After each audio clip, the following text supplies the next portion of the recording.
Bon, on va vous parler là, ce soir d'une pièce de Joachim Meyer qui s'appelle Le Cercle, qui nous a posé quelques difficultés d'interprétation. Donc on va vous montrer un petit peu ce qu'on a trouvé là-dessus.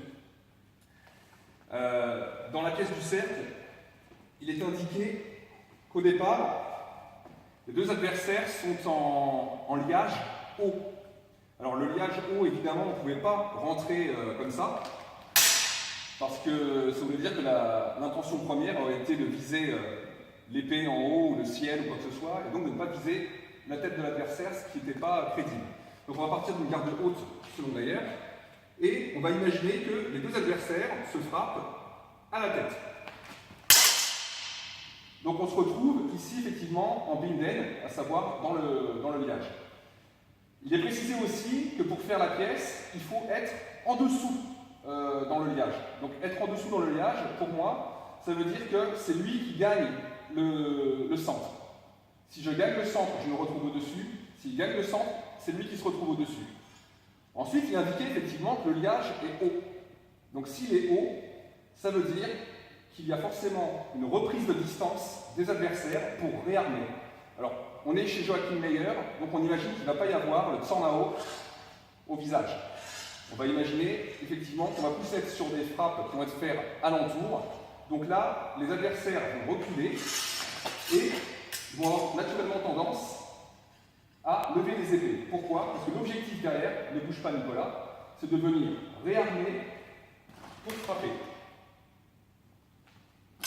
Donc là, il est indiqué qu'effectivement, mon adversaire va rompre le liage en levant les mains au-dessus de sa tête.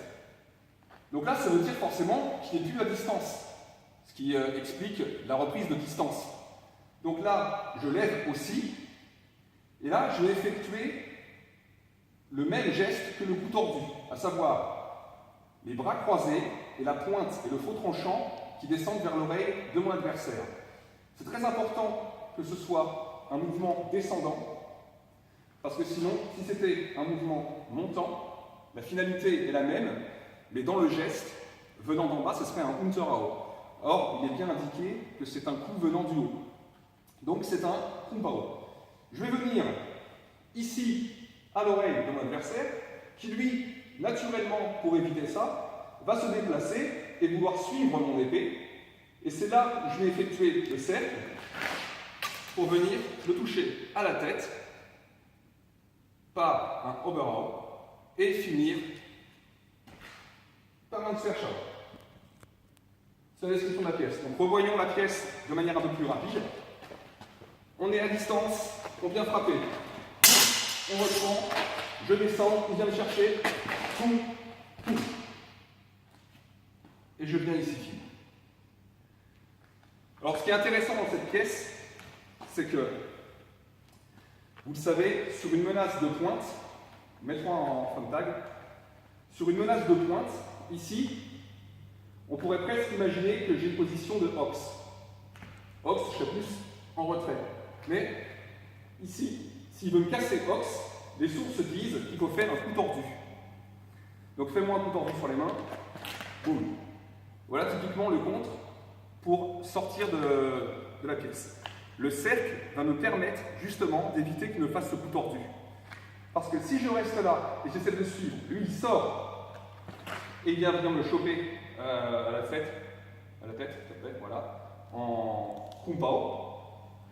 Mais si jamais je viens ici sortir en cercle, fais-moi le Kump, c'est moi qui reprends l'avantage en le shootant